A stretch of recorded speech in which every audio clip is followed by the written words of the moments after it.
మన కాలేజ్ ఈ సంవత్సరం నుంచి స్టూడెంట్ ఆఫ్ ది ఇయర్ అనే అవార్డు ప్రదానం చేస్తుంది.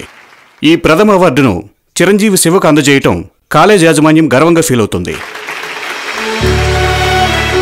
శివను ఈ అవార్డు తీసుకోవడానికి రావాల్సిందిగా మనస్ఫూర్తిగా ఆహ్వానిస్తున్నాను. ఇప్పుడు కాలేజ్ యాజమాన్యం శివను సత్కరించి బిరుదు ప్రదానం చేస్తారు.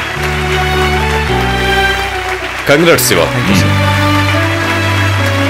శివను తన స్పందన తెలియజేయవలసిందిగా కోరుతున్నాను. Thank you sir.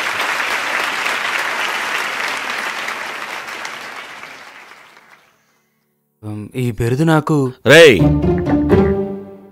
ఇంత పెద్ద బిరుదు తీసుకున్నావే, స్టేజ్ మీద కూర్చున్న పెద్దలెవరికి నమస్కారం కూడా చెప్పవా? మైక్ పట్టుకోగానే బిరుదు నేను అంటూ. వేదికను అలంకరించిన పెద్దలకి, కలెక్టర్ గారికి, కాలేజ్ ప్రిన్సిపల్ గారికి నా ధన్యవాదాలు. ఈ బిరుదు నాకు రావడం. ఎరా, ఈ బిరుదు నీ ఒక్కడి వల్లే వచ్చిందా? సపోర్ట్ చేసిన వాళ్ళెవరికి థ్యాంక్స్ కూడా చెప్పవా? ఈ బిరుదు రావడానికి కారకులైన ప్రొఫెసర్స్, స్టాఫ్, స్నేహితులు, మిగతా వారందరికీ నేను హృదయపూర్వక కృతజ్ఞతలు తెలియచేసుకుంటున్నాను. ఈ బిరుదు ఆ మాట్లాడే పద్ధతి ఏంట్రా? ఇంత పెద్ద బిరుదు తీసుకుంటున్నావు, నిన్ను చూసి 10 మంది ఇన్స్పైర్ అవ్వాలరా? నేను ఈ బిరుదు తీసుకోవడానికి చాలా బాధపడుతున్నానండి.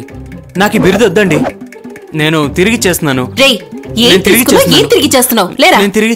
9 గంటలకు ఇంటర్వ్యూ అని చెప్పావు, ఇప్పుడు 10 అవుతుంది. 10 అయిపోయిందా? నువ్వే కదా 9ంటికి లేపుతా అన్నావు, ఇప్పుడు 10ంటికి వచ్చి లేపుతున్నా. 8 గంటల నుంచి లేపుతూనే ఉన్నాను, నువ్వు లేకపోతే నన్ను చేయమంటావు? ఏమా, కల్లో కూడా నాన్న వదిలిపెట్టట్లేదు, నిజ జీవితంలో నువ్వు వదిలిపెట్టట్లేదు. ఎలాగైతే ఇంకా బిరుదులు వచ్చినట్టే. కాలేజ్ ఉన్నప్పుడేమో రాత్రుళ్ళు నిద్రపోవు, ఇప్పుడు సెలవులు ఇచ్చాక అదే పనిగా పెట్టుకున్నావు, నేనేం చేయను? ఓహో,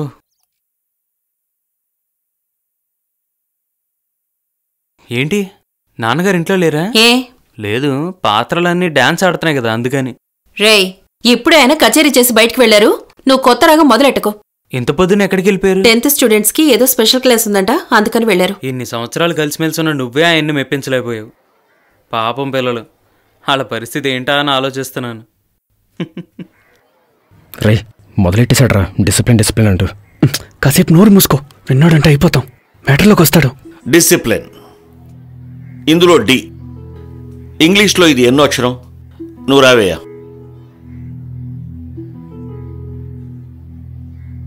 నెక్స్ట్ నువ్వు రాయ్. తర్వాత ఎవరు?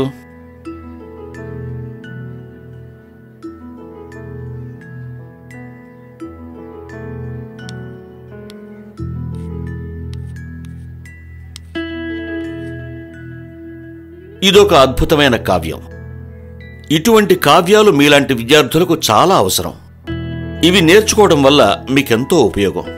వీటిని కూడితే టోటల్ 100 ఎలా వచ్చిందో అదేవిధంగా మీరు దీన్ని ఫాలో అయితే మీ జీవితం చాలా బాగుపడుతుంది. దీనికి మీరు చేయవలసింది డైలీ లీవ్ పెట్టకుండా టైంకి స్కూల్కి రావటం, వీటితో పాటు క్రమశిక్షణ పాటించటం.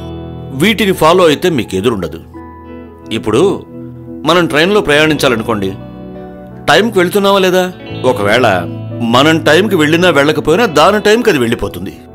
దాన్ని ఉదాహరణగా తీసుకుని మనం అన్ని విషయాల్లోనూ ఫాలో అయితే తప్పకుండా జీవితంలో ముందడుగు వేస్తాం.